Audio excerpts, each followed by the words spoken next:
On l'a retrouvée seule dans un couloir d'hôpital, la main blanche serrant un morceau de tissu, le regard à moitié éteint. Autour, des néons qui grincent, des machines qui suivent un rythme qui n'appartient qu'à elle, et des pas rapides qui évitent de croiser la chute d'une vie. Son mari n'était pas là. Les rumeurs ont commencé dès que la nouvelle a circulé. Elle a été laissée pour morte. Et pourtant, à l'ombre des murmures et des diagnostics, personne ne savait que, depuis longtemps, quelqu'un d'autre écrivait une autre histoire pour elle. Un dessein patient, souvent invisible, que beaucoup appellent la main de Dieu. Comment en était-elle arrivée là? C'est la question qui bourdonnait dans le couloir, comme un moustique qu'on n'arrive pas à chasser. Mais pour comprendre, il faut remonter. Il faut remonter au temps où elle était petite, au temps où le monde, pour elle, se résumait à la chaleur d'une main et au claquement des pas d'une femme qui disait toujours trop vite les ordres de la maison. Dites-moi d'où vous me suivez. Écrivez votre ville dans les commentaires. Je veux sentir d'où viennent vos silences et vos prières pendant qu'on marche sur le même chemin. Anita est née une nuit où le marché de la ville ne dormait pas encore. Les camions déposaient des montagnes d'ignames, les vendeuses criaient leurs prix, et les klaxons se répondaient comme des vieilles connaissances. Sa mère était partie quand elle était bébé. La mémoire qu'elle gardait d'elle tenait en une robe suspendue à la corde et dans des parfums que sa grand-mère, lorsque sa grand-mère vivait, disait appartenir aux jours heureux. Celui qui a pris la place de père s'appelait Joseph Bello. Homme au sourire facile, à la voix douce comme la papaye mûre, Joseph travaillait au port et rentrait souvent sale, avec le sel du fleuve dans les ongles. C'était lui qui, le soir, tirait Anita sur ses genoux et lisait des histoires qu'il inventait en mélangeant la ville et les étoiles. Amina était la deuxième épouse. Elle avait appris à tenir la maison comme on tient un registre, avec peu de patience et une main qui pèse. Elle n'avait pas l'œil pour les joies fragiles. Pour Anita, Amina était une présence constante de reproches déguisés en conseils. Tiens-toi droite, travaille vite, ne t'attarde pas sur les rêves. Les demi-sœurs, Fatoumata et Djeneba, suivaient la cadence de la belle-mère. Rire court, regard calculé. Anita apprit tôt la leçon la plus féroce. Quand on ne vous choisit pas, il faut apprendre à se rendre utile. Il y avait malgré tout des oasis. Madeleine, la voisine, apportait parfois un bol de soupe et un sourire qui ne demandait rien en retour. Elle trimballait des histoires d'ancêtres et des biscuits secs, et savait, sans le dire, que chaque petit geste formait une sorte de rempart contre la honte. À l'école, Anita cherchait des endroits où sa voix pouvait exister sans être mesurée. Elle allait au marché après les cours et observait la ville apprendre la vie. Les hommes qui se disputèrent les cordes, les femmes qui filaient des conversations comme des colliers, les enfants qui vendaient des crayons comme s'ils vendaient des promesses. Joseph n'était pas riche, mais il avait une manière de regarder sa fille qui donnait de la valeur à chaque petite chose. La façon dont il réparait ses chaussures, comment il lui disait de garder sa tête haute quand quelqu'un la rabaissait. Une fois, après une journée trop longue, il avait frotté ses mains contre les siennes et murmuré « Ma fille, la dignité ne se mesure pas à ce que tu portes, mais à ce que tu refuses d'offrir aux âmes qui te font croire que tu vaux moins. » Ces mots habitaient Anita comme une armure invisible. Puis la maladie est arrivée, lente et inflexible, comme une pluie qui ne finit pas. Joseph a commencé à dire qu'il avait mal au ventre, que la nuit était plus froide qu'avant. Des choses qui, au début, passèrent pour la fatigue d'un travail trop dur. Les visites à l'hôpital se multiplièrent, les factures aussi. Amina regardait, et ses silences devinrent des verdicts. Les demi-sœurs, adolescents déjà tournés vers d'autres horizons, firent preuve d'une solidarité tiède et intéressée, comme si la famille était un buffet où l'on choisit les parts les plus faciles. Le dernier voyage de Joseph à l'hôpital fut une succession d'espaces blancs, les lattes d'un lit, une infirmière qui parle doucement, des médicaments qui coulent sans bruit. Avant de partir, il prit la main d'Anita, la pressa comme pour lui transférer quelque chose d'essentiel. « Rappelle-toi, dit-il, tu n'as pas besoin de crier pour être entendu. Sois juste fidèle à ce que tu es. » Après sa mort, tout s'effondra à la manière d'un souffle sur une bougie. Les voisins furent poliment présents. On posa des bouquets. On parla de condoléances. puis on se tut. Dans la maison, la présence de Joseph devint un vide que chacun regardait de travers, comme s'il avait laissé des dettes que le sang ne pouvait effacer. Le matin qui suivit l'enterrement, on frappa à la porte d'Anita. C'était Amina, avec sa manière de fermer un rideau de mots. « Les choses sont simples, » dit-elle sans lever les yeux. « Ici, tu n'as plus ta place. » On lui donna un sac bleu, un sac de voyage usé, boursouflé à la couture, et on le posa au seuil comme on pose un verdict. Dans la doublure, cousue à la main, il y avait 35 000 francs. Anita sentit son cœur se désintégrer en petites pièces de monnaie. La somme d'un départ convenable, glacée par la même main qui l'avait privée d'un nom. Elle emporta le sac comme on porte une lettre qu'on ne peut plus déchirer. Elle descendit la rue en laiton de Douala, la ville qui respire à coups de klaxon et ne se retourne pas. Les odeurs, huile de friture, poudre de manioc, linge mouillé, se mêlaient à la poussière qui se collait au bord de ses chaussures. Les passants avaient des visages neutres, des regards qui évitent les histoires compliquées. À chaque coin, les lumières des échoppes la cherchaient, des voix la drapaient d'offres dont elle n'avait pas besoin. Elle compta l'argent, comme on compte des battements pour rester en vie. 35 000. La somme ne pouvait payer ni un miracle, ni une revanche. C'était juste une paire de mains tendues par quelqu'un qui avait décidé qu'elle devait partir. La nuit l'accueillit sur un banc de gare, sans que la gare ne lui dise pourquoi. Les étoiles semblaient absentes, comme si la ville prenait tout ce qu'elle pouvait donner, sans rendre au ciel ne serait-ce qu'un souffle. Elle passa la nuit à écouter ses pensées qui revenaient comme des vagues. Elle pensa à Joseph, à la façon dont il avait souri même quand les factures l'écrasaient. Elle pensa à Amina, aux demi-sœurs, et à la honte qui avait désormais un nouveau nom. Et puis, à un moment où le silence de la ville s'était fait court, le sac tomba de ses genoux. Les billets roulèrent comme des poissons hors de l'eau. Un passant, pressé, fit mine de ne pas voir. Un autre glissa les yeux, l'air gêné. Une voiture noire ralentit. Sa vitre s'abaissa. L'homme à l'intérieur n'était pas grandiloquent. Il avait quelque chose dans la voix qui n'appartenait ni à la miséricorde mal placée, ni à la pitié ostentatoire. « Excusez-moi » dit-il en tendant la main vers les billets qui s'éparpillaient. « Vous avez laissé tomber ceci. » Il ne posa pas de questions. Il ramassa les billets et le sac, et rendit tout avec une précision presque délicate. Sa présence ressemblait à la pluie qui arrive au moment exact où la terre en a besoin, ni trop dramatique, ni trop discrète. Elle leva les yeux. Il avait l'air d'un homme qui connaissait sa route, mais qui avait choisi de s'arrêter. « Merci » souffla-t-elle, incapable d'en dire plus. Il baissa la vitre, serra le sac sous le bras et la fixa comme si sa vie contenait quelque chose qui méritait d'être sauvé. « Voici ma carte, » dit-il. « Si jamais vous avez besoin d'un travail ou de quelqu'un pour parler, appelez Macon Industrie, rue des Acacias. Demandez, monsieur Macon. » Il remit la carte comme on confie un petit secret, puis démarra. La voiture noire glissa dans le flot et disparut. Anita garda la carte dans la doublure du sac, comme on cache un trésor fragile. Elle passa la semaine à hésiter. Il y avait la colère. Pourquoi un homme que je ne connais pas offrirait-il de l'aide? Et puis la honte. Allais-je entrer dans cette entreprise en brandissant mon passé comme une revendication? La carte brûlait ses doigts chaque fois qu'elle la regardait. Elle dormait mal, parfois sur le trottoir, parfois dans une petite pension, où le propriétaire fermait les yeux sur ses oublis. Elle décida finalement, presque par fatigue, d'aller frapper à la porte de Macon Industrie. Le bâtiment était plus haut qu'elle ne l'avait imaginé, une façade peinte de couleurs qui semblait de moins sombre que la ville.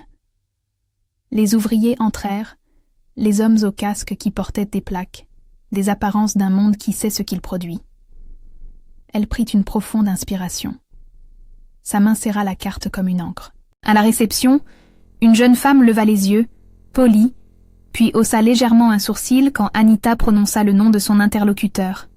« Vous voulez voir monsieur Macon ?» demanda la réceptionniste. « Il m'a donné sa carte. » Sa voix tremblait juste assez pour être humaine. Elle n'eut pas à raconter son histoire. Parfois, quand la misère parle, les gens devinent sans qu'on doive énumérer les blessures. On la conduisit à un bureau qui sentait la cire et le café. Les murs étaient garnis de calendriers, de certificats et de photos d'équipe qui sourient. L'homme entra, plus âgé que ce que la carte laissait entendre. Et pourtant, il avait une énergie tranquille qui traversait la pièce. « Asseyez-vous, mademoiselle. » Il avait un regard qui évitait le paternalisme. « On m'a dit que vous préfériez garder vos histoires pour vous. Ce n'est pas un reproche. On commence souvent sans grand récit. Que savez-vous faire ?» Anita répondit avec la vérité la plus simple qu'elle connaissait. « Je sais apprendre. Je sais tenir un rythme. Je travaille dur. » Il hocha la tête, comme si l'on venait de lui remettre un outil utile. Il posa quelques questions sur sa disponibilité, sur la manière dont elle se repérait dans la ville, sur son état de santé.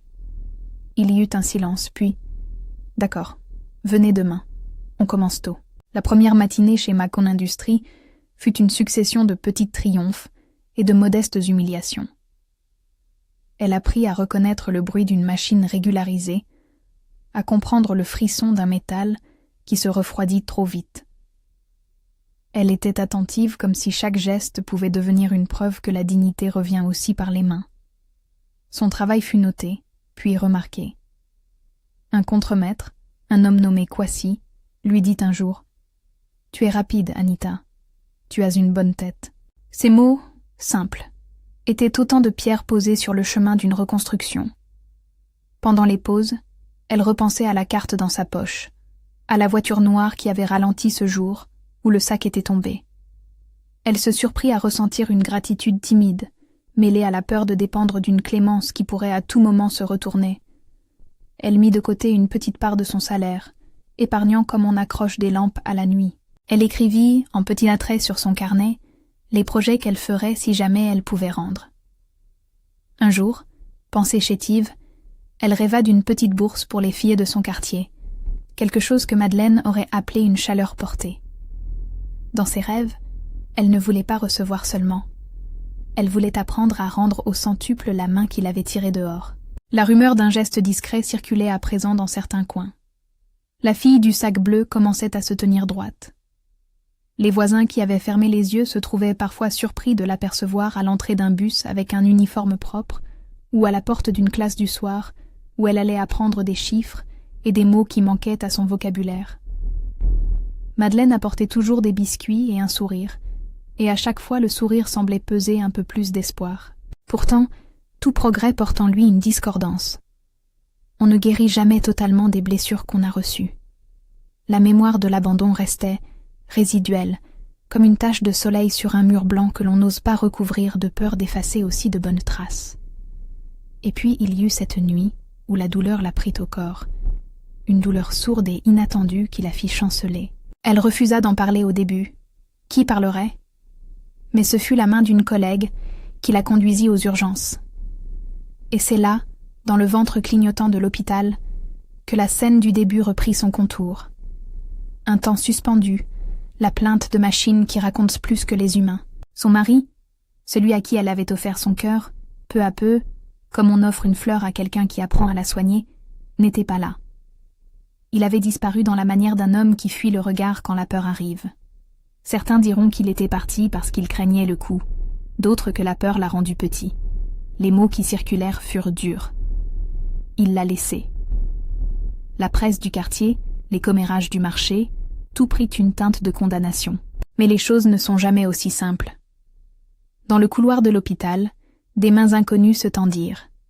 Un jeune médecin qui, la veille, avait reçu une parole trop dure d'un patron, comprit la fragilité d'une vie et décida de rallonger son temps. Une infirmière, qui avait connu des nuits pires, posa sa main sur le front d'Anita comme pour vérifier qu'il restait quelque chose à sauver. Et quelque part, l'homme de la voiture noire, Eric, avait entendu parler de la femme retrouvée au couloir. Peut-être était-ce la même personne, peut-être pas. La Providence, si vous aimez ce mot, a parfois l'art de rompre ses chaînes pour faire tenir la vie là où on la croyait finie. À l'hôpital, entre deux respirations difficiles, des images revenaient dans la tête d'Anita.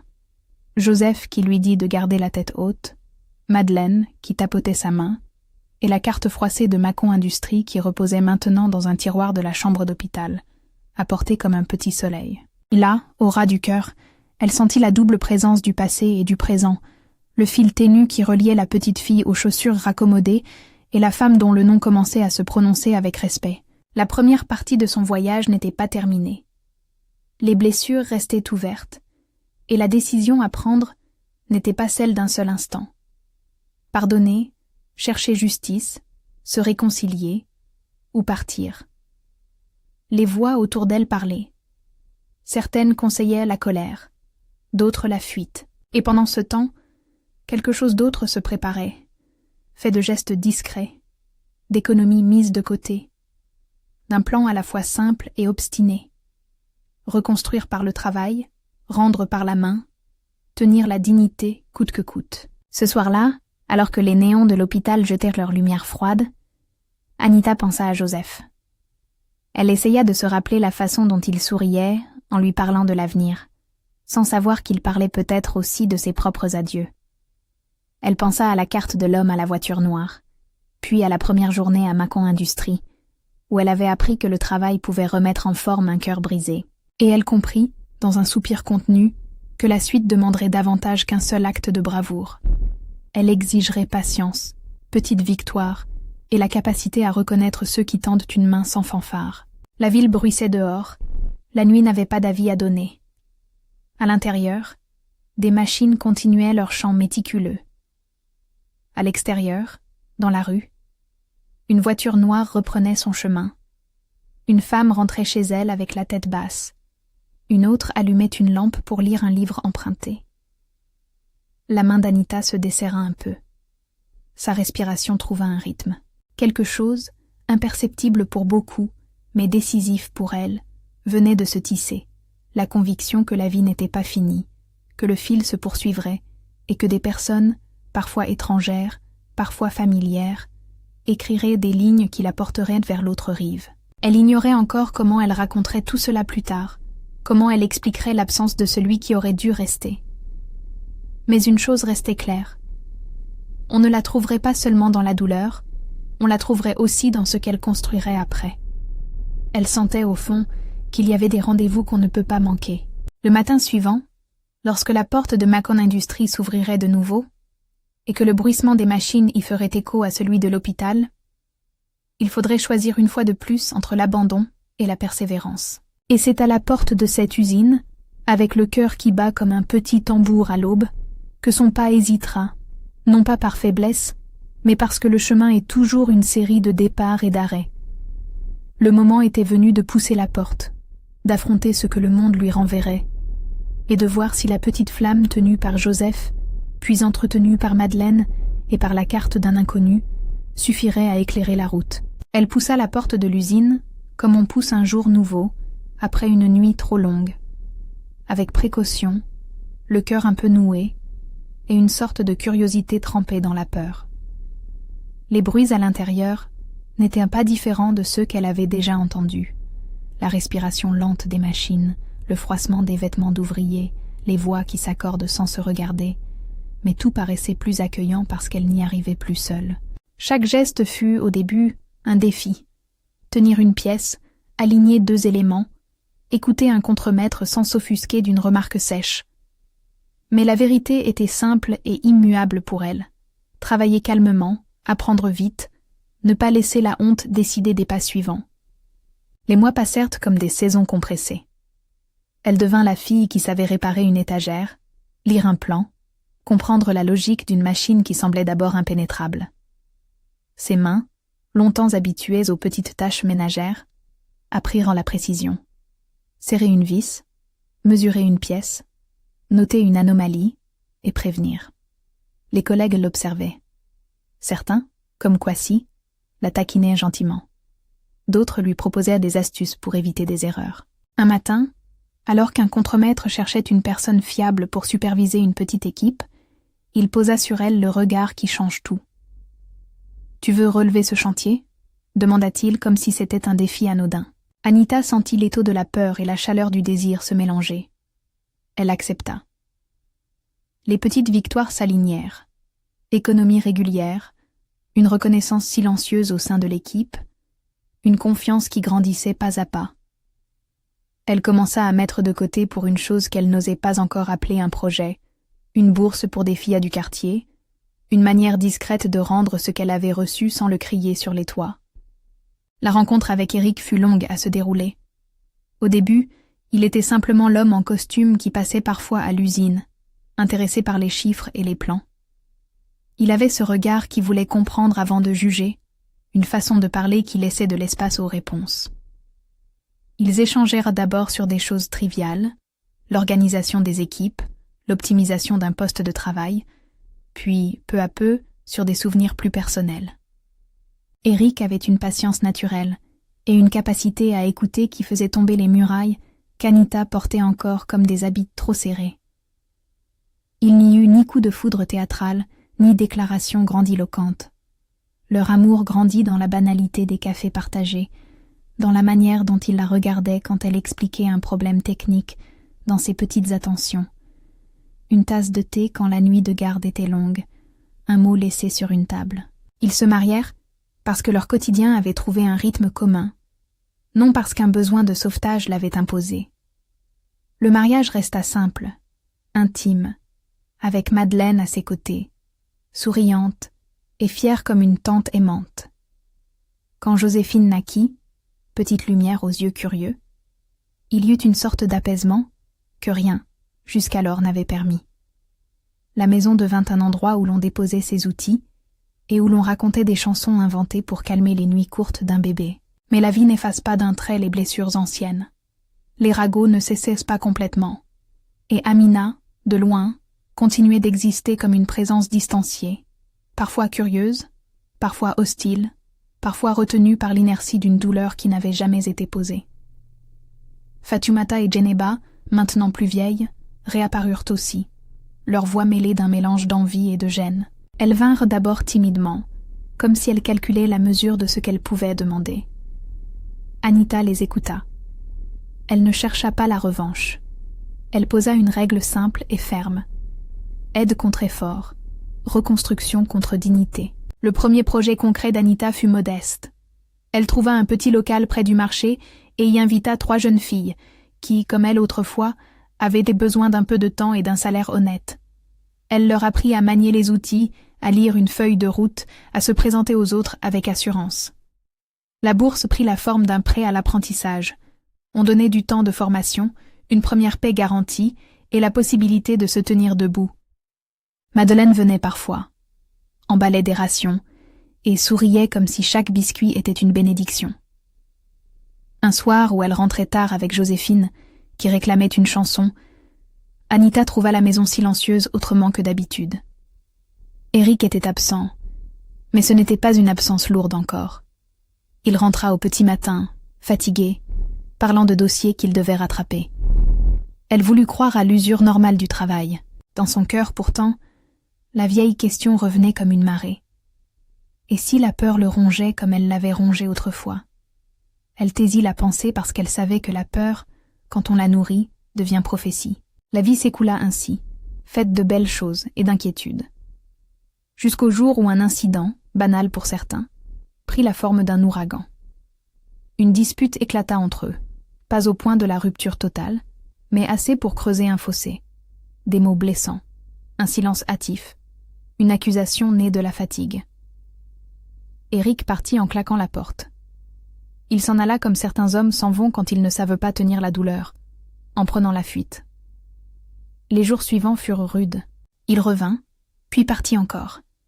Parfois il répondait au téléphone, parfois il restait absent. Les voisins commencèrent à chuchoter. La rumeur voulut très vite ajouter une teinte de malveillance à la fuite. Elle avait été, disait-il, laissée pour morte, comme si l'absence suffisait à attribuer une intention meurtrière. La vérité était plus compliquée et plus humaine. Eric n'avait pas planifié d'abandonner de façon définitive. Il avait cédé à une peur immense, et dans sa faiblesse, il avait pris de mauvaises décisions. Une nuit, alors qu'une tension larvée aura franchi un seuil, Anita fit une chute dans la cuisine. Rien de spectaculaire, un faux pas, un vertige soudain, et se frappa la tête contre le bord d'une table. Elle perdit connaissance. Joséphine, encore petite, fut réveillée par un bruit et pleura jusqu'à ce qu'une voisine alerte quelqu'un. Les voisins, pris d'un élan panique, appelèrent les secours. Quand la rumeur circula, elle prit la forme qu'on connaît. Quelqu'un avait dit que le mari avait fui, que l'on avait retrouvé la femme seule et gravement blessée. Les titres n'étaient pas écrits, mais les regards et les commentaires remplissaient l'espace. À l'hôpital, les médecins firent leur travail. Nettoyage de la blessure, examen, observation. Au couloir, les bruits d'appareils, les pas pressés, la voix du médecin qui murmure un diagnostic sans ajout dramatique. Le mari n'était pas là, voilà la vérité. Et la rumeur fit son chemin. Pourtant, dans l'ombre de ces jugements rapides, certaines mains se tendirent. Une infirmière prénommée Aïssata, qui avait perdu un frère dans des circonstances semblables, posa sa main sur le front d'Anita et resta. Le jeune médecin, qui avait lutté avec son propre sentiment d'impuissance quelques semaines plus tôt, prolongea ses horaires. Des collègues d'Anita vinrent anonymement, déposant une couverture sur la chaise de l'accompagnant qui n'était pas venu. Madeleine ne dormit pas, et quelqu'un de Mâcon Industries arriva finalement, ne portant pas de jugement mais une détermination simple. Voir ce qu'il fallait faire pour que la femme qui travaillait dans son usine ne meure pas dans le silence. Éric avait, quant à lui, été submergé par la honte. Au lieu d'affronter la situation comme un homme qui assume ses responsabilités, il avait fui, d'abord dans la confusion, puis dans la colère contre lui-même. Il erra une nuit entière, prenant refuge dans des lieux où il pouvait crier sa propre peur à voix basse. Mais la culpabilité le rattrapa. Apprenant que l'état d'Anita était sérieux, il se rendit compte qu'il ne pouvait plus habiter cette position de spectateur effrayé. Il revint au matin, les yeux secs, les mains trop longues pour trouver des mots. Il entra dans le couloir de l'hôpital comme un condamné qui cherche la grâce. La scène était simple et lourde à la fois. Éric, debout, les épaules courbées, regardant la silhouette frêle qui s'agitait entre exception et espoir. Les gens murmurèrent. Certains le regardaient avec dureté, d'autres avec une compréhension embarrassée. Il s'excusa d'une voix contenue, non pour se justifier, mais comme quelqu'un qui voulait réparer le premier geste. Anita, à demi éveillée, sentit le poids personnel d'une trahison, et en même temps, la poussière ancienne de la peur. Allait-elle céder à la colère? Allait-elle faire de l'absence un verdict définitif? Le pardon ne se donna pas comme un acte impulsif. Ce fut d'abord un choix lent, raisonnable, presque administratif. Entendre, reconnaître le mal, définir des limites. Anita écouta. Elle accepta l'excuse, mais elle posa aussi des conditions. Il devait accepter une thérapie de couple, il devait s'engager à être présent, et surtout, il devait comprendre que l'absence ne serait plus un refuge. Éric accepta parce que la peur avait épuisé ses mensonges et que la honte, si paradoxale soit-elle, avait laissé une fenêtre ouverte à la rédemption. Il n'y eut pas d'applaudissements dans ce couloir, juste un engagement. Pendant sa convalescence, Anita sut qu'elle ne voulait pas réduire la question du pardon à une affaire privée. Elle fit le choix de parler, avec délicatesse, de sa blessure dans les jours suivants, non pour s'épancher, mais pour prévenir que la peur et la fuite peuvent détruire des vies. Elle participa à des rencontres discrètes, organisées par des associations locales, où l'on parlait de soutien aux victimes et de responsabilité des hommes. Elle voulut que sa voix serve à quelque chose, non pas pour condamner, mais pour éduquer, prévenir, protéger. La réconciliation avec sa famille d'origine prit une forme plus compliquée. Amina, surprise par la notoriété nouvelle d'Anita, hésita. Folie des choses humaines. Parfois on revient vers celui que l'on a blessé quand on a froid et qu'il fait jour. Elle réclama de l'aide, d'abord pour des petites choses, un médicament, une réparation. Anita, désormais plus forte, mais consciente de ses limites, proposa un plan. Un micro-projet pour Amina et les filles. Un travail à produire plutôt qu'une main tendue qui fait de la dépendance une nouvelle prison. Fatoumata et Geneba hésitèrent. Mais, voyant la sincérité et la volonté d'Anita de ne pas les humilier, elles acceptèrent de recevoir une formation et d'apprendre un métier. La réparation ne fut pas totale, mais elle fut réelle. Amina apprit à tenir un petit commerce de farine, Fatoumata suivit une formation de couture, Djeneba apprit la gestion d'un stand de marché. Ces gestes n'effacèrent pas le passé. Ils en réécrivirent une page. Anita, quant à elle, ne se laissa pas emporter par la tentation de la grandeur ostentatoire. Sa bourse resta discrète, financée par ses économies et par une part des bénéfices que Mekong Industries accepta de consacrer à un petit fonds d'apprentissage. Les choix furent méthodiques, aider sans humilier, donner sans transformer en assistanat. Son modèle attirait l'attention d'autres entrepreneurs, qui commencèrent à proposer des stages. Lentement, une petite chaîne se tissa. Une jeune fille formée par Anita Houka, son premier salaire, et se tint droite pour la première fois.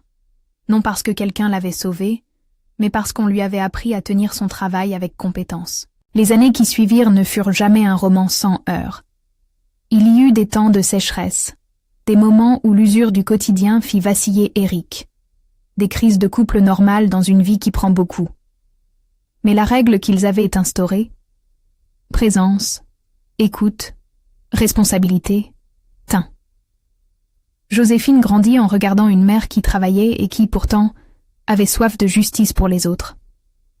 Elle apprit à réparer, à donner, à écouter. À l'école, elle racontait des histoires d'une maman qui avait eu un sac bleu et qui, plus tard, avait aidé d'autres filles à se lever. Les enfants sont de formidables conteurs. Dans la bouche de Joséphine, la vie d'Anita prenait une teinte de fable, moins terrible et plus porteuse d'espérance. Un jour d'après-midi, alors qu'un vent chaud balayait la ville et que les marchands rangèrent leurs étals, on vint annoncer qu'un incendie avait détruit plusieurs petits ateliers près du marché. Sans hystérie, Anita prit la décision d'agir. Elle ouvrit l'un de ses locaux, proposa des machines en partage et organisa une collecte discrète. Le geste fut modeste, mais il sauva des emplois. Certains qui avaient jadis levé le doigt pour la houspiller vinrent la remercier avec les yeux embués. La vie avait ce tour. Quand on tend la main sans fanfare, les cœurs changent parfois sans qu'on en fasse un sermon. La providence dont elle parlait toujours, avec pudeur, sans théologie bruyante, se manifestait sous des formes humaines. Parfois, c'était un don anonyme d'un ancien collègue, parfois la parole d'un ami qui la conviait à diriger un programme de formation, parfois encore la présence de Madeleine à ses côtés pour un rendez-vous administratif. Elle croyait que Dieu peut agir à travers des gestes humains simples, et cela suffisait à orienter ses prières quotidiennes, sans promesses faciles et sans certitudes théologiques absolues. Le jour où on l'avait retrouvée dans le couloir d'hôpital, resta, pour beaucoup, un point sur lequel on revenait avec émotion. Les gens racontèrent la femme que l'on avait crue perdue et qui, au lieu de se réduire à une blessure, était devenue une source. Ils parlaient aussi d'Éric, qui avait failli se perdre dans la peur et qui, par une suite de petits efforts et de thérapie, avait reconstruit une parole fiable. Les histoires humaines sont rarement parfaites. Les fractures demeurent, mais elles s'atténuent avec le temps quand la dignité impose sa loi. Un soir, alors que le soleil tombait en une lumière orange, Anita se rendit à l'hôpital pour une visite que l'on aurait crue anodine. Un ami avait eu une intervention et elle voulait simplement être là. Dans le couloir, elle remonta la pensée vers ces jours où elle-même avait été trouvée. Les odeurs d'alcool antiseptique étaient les mêmes, le pas des infirmières pareil, les néons aussi impitoyables. Mais à la place du désespoir, il y avait quelque chose d'autre. Une certitude paisible qu'on peut se tenir debout, malgré ce qui nous a brisés. Elle retrouva Aïssata, l'infirmière qui avait pris sa main. Elles parlèrent longtemps, sans s'épancher, des petites choses qui sauvent. Aïssata dit, avec la simplicité d'une personne qui a vu beaucoup, « Vous avez fait quelque chose de rare. Vous n'avez pas transformé votre douleur en arme. Vous l'avez rendue en outil. » Ces mots furent un baume discret. La réconciliation avec son mari ne fut pas un acte spectaculaire, mais une suite d'évidences. Éric se montra chaque matin, surprit le petit déjeuner prêt, patienta au rendez-vous, suivit la thérapie, participa aux travaux communs, prit Joséphine dans ses bras quand elle tombait et était le premier à applaudir ses progrès. Il n'effaça pas sa faute, mais il fit en sorte que la faute ne devienne pas identité. La communauté, petit à petit, modifia son regard. Les commérages se firent moins cruels quand on vit que la vie peut produire des réponses dignes. Les mêmes visages qui autrefois détournèrent les yeux apprirent à dire merci. Certains réclamèrent aussi une parole.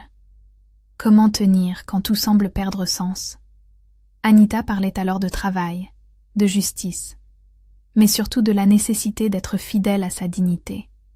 Elle répétait « On ne construit pas la vie sur l'humiliation. On met des pierres, on soutient celles qui tremblent, on enseigne à ceux qui ont froid à se couvrir. » Les années, enfin, apportèrent leurs cadeaux d'ombre et de lumière. Joséphine devint une jeune fille curieuse, regardant la ville comme un terrain d'expérience. Anita, quant à elle, vit la petite bourse s'élargir, non par miracle mais par constance. Elle s'ouvrit à des partenaires qui voyaient en elle non pas une réclame, mais un investissement humain. Des femmes formées commencèrent à travailler dans des ateliers dignes, et certaines créèrent de petites coopératives. Elle avait atteint ce que Joseph, autrefois, lui avait murmuré, que la dignité ne se mesure pas à ce que l'on porte, mais à ce que l'on refuse d'offrir aux âmes qui te font croire que tu vaux moins. Le pardonner à Amina fut l'un des gestes les plus difficiles.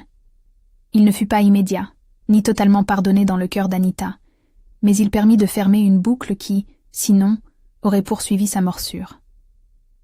Elles parlèrent, longtemps, sur une terrasse où le bruit du marché paraissait lointain. Amina pleura. Ce n'était pas une justification, mais une reconnaissance. Elle apporta, pour la première fois, une forme d'humilité. Anita offrit non pas la justification, mais une possibilité réelle de travailler et de gagner un salaire. Ce geste n'effaça pas la rage passée, mais il la convertit en quelque chose de moins destructeur. Et puis vint un moment où Anita se retrouva de nouveau face à la fragilité. Un ami proche, un ancien collègue, eut besoin d'une opération. Elle se leva tôt, alla à la banque, prit une décision, ouvrir un fonds d'urgence pour des cas médicaux des personnes formées par son programme. Elle comprit que l'aide ne devait pas se limiter au travail. Parfois, il fallait aussi couvrir les imprévus qui ravagent une famille. Le fonds fut modeste, mais il permit de sauver des vies, d'éviter des désespoirs qui font basculer les familles dans la pauvreté.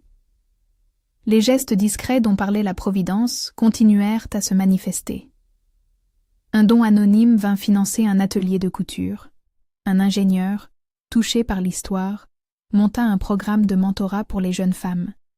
Quelques entreprises locales acceptèrent d'embaucher les filles formées par Anita. Ces collaborations furent concrètes, et elles avaient le goût de la dignité, au lieu du paternalisme. Un soir, alors que Joséphine avait grandi et que la maison résonnait d'un calme moins inquiet, Anita se retrouva seule devant une fenêtre. Elle regarda la ville qui brillait, les lumières qui racontent des vies et des possibles. Elle pensa à Joseph, à la manière dont il lui apprit à garder la tête haute. Elle pensa à Madeleine, qui n'avait jamais demandé de reconnaissance. Elle pensa à Eric, qui avait dû apprendre à tenir devant sa faiblesse. Elle pensa à ses filles qui, aujourd'hui, pouvaient dire un mot nouveau. « Je sais faire ». Elle sentit la présence, parfois silencieuse, d'une main plus grande qui se manifestait par les autres. Elle ne fit pas un sermon, elle fit une prière simple, d'un cœur qui a connu la chute et la reconstruction. Les années n'effacent pas les cicatrices, elles les transforment. Ce que les gens retinrent de l'histoire d'Anita fut moins l'épisode sanglant d'une nuit ou le mot brutal d'un mari qui avait fui, que la suite, la façon dont une vie peut se poursuivre, comment la dignité, le travail et le pardon peuvent ensemble offrir un nouveau visage à ce que le monde appelle destin. Les magazines du quartier racontèrent l'histoire, moins sensationnelle qu'on ne l'avait cru au départ. Et certains la présentèrent comme un exemple, non pas d'un miracle soudain, mais d'un chemin patient. Le narrateur, qui a observé tout cela comme on regarde une plante pousser dans la cité, conclut simplement « La providence est souvent une suite d'actions discrètes. Elle se manifeste par des mains qui se tendent, des personnes qui restent, des institutions qui acceptent de former et d'embaucher. Elle passe par des choix aussi petits que réguliers. Se lever, aller au travail, apprendre, refuser la honte, tendre la main en retour. » Anita continua de vivre sans illusion parfaite.